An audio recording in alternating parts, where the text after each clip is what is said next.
Welcome back to our Bali Invest YouTube channel. Here we have this video, and this is not a small site. More than 2.5 million people have subscribed this channel and more than 500,000 views on it. But before we start, make sure that you subscribe our channel and push the like button, that you always get the newest updates. We also show you amazing villa tours here in Bali, one of the beautifulest and most luxury villas that you can get nice insights. You can learn about tokenization, you can learn about the Bali real estate market. You also see nice vlogs where we show you the life in Bali. You see already our channel have a really round concept, but now let's jump into the video.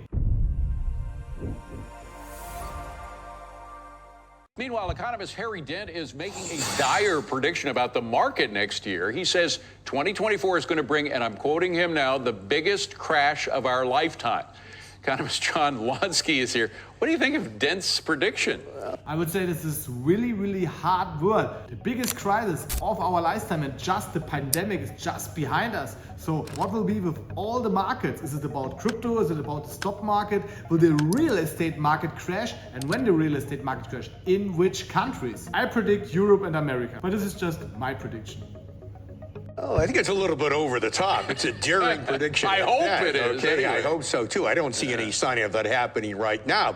But you know, the longer we put off this correction, and eventually we have to have some sort of slowdown or a mild recession to sort of like stop this rapid growth of consumer credit. We got to do something about those elevated prices in housing, the rents and whatnot. But even as So most of the problem, especially in the real estate market, is that the prices of the rent going so much higher, and especially in the Western world like America and Europe, people cannot afford their accommodations, and also for sure the economy goes overall down. So many people move to Asian countries. We already talked a lot about this, because for sure you have more life quality, you also get new job opportunities, and overall the life is much more cheaper. For sure many people decide for this.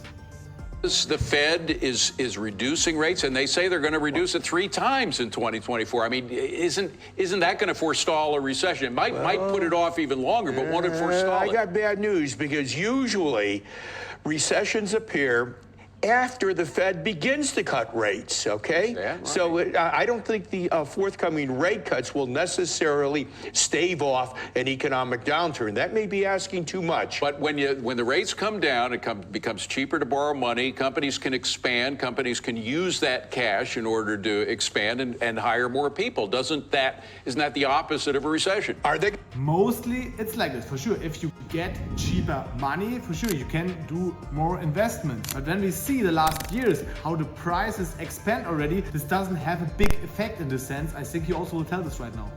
Are they going to hire more people? Are they going to engage in more capital spending if spending overall, if corporate revenues are coming in well under expectations? That's the trick. How much longer can the U.S. consumer continue to spend at a rate that seems to well outpace the rate at which their incomes are growing?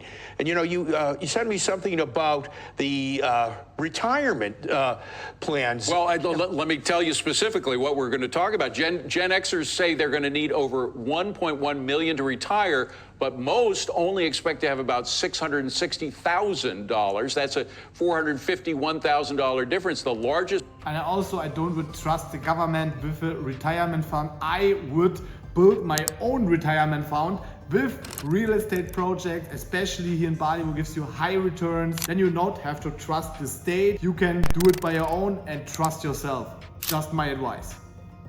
Wealth gap of any generation. So how do they make up for the lost time?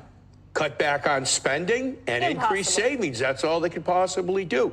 And I don't know, when are they going to go ahead and make? And also I don't want to talk about saving money. What about investing money and make with money more money? But for this, for sure, you need a financial mindset, you need financial education. And most of the people, I would say like 80%, they don't have this knowledge. That's also why it's super important to get more financial knowledge. make that type of move. It's beyond me, but it might well be that this consumer spending spree that's been around 2022, 2023 may disappear in 2024. Let me tell you, a year ago, I looked at something like restaurant sales. They were up by nearly 10% from a year ago, final quarter of 2022. So I said to myself, well, my goodness, by the final quarter of this year, restaurant sales will be lucky to grow by 5%. Guess what? They're still growing by nearly 10%. So there was perhaps more excess cash out there lingering around because of the massive stimulus. So final question, it all comes back to the election coming up in 2024. Oh yeah, the election will be super, super interesting. What do you think? Will Donald Trump win or will Kamala Harris win? Write at us right now in the comments. Who's your favorite of these both persons? Now I want to see a lot of comments. By November of 2024, by the time of the election, are we going to see a good economy? What people feel better about the economy then than they do now, or could it be worse? I think it's going to be worse. I think this is going to be a very rough year politically. It's going to create a lot of uncertainty.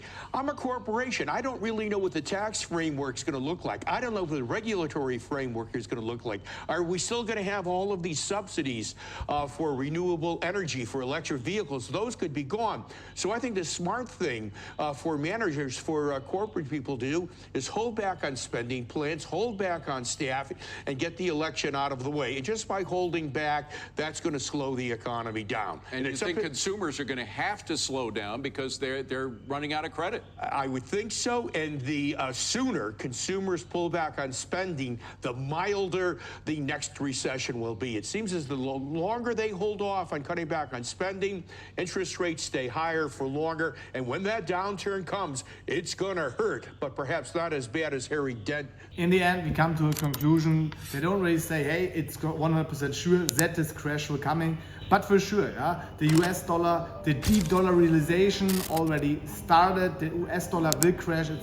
In this future, will be the main currency of the world anymore. We will have a big change.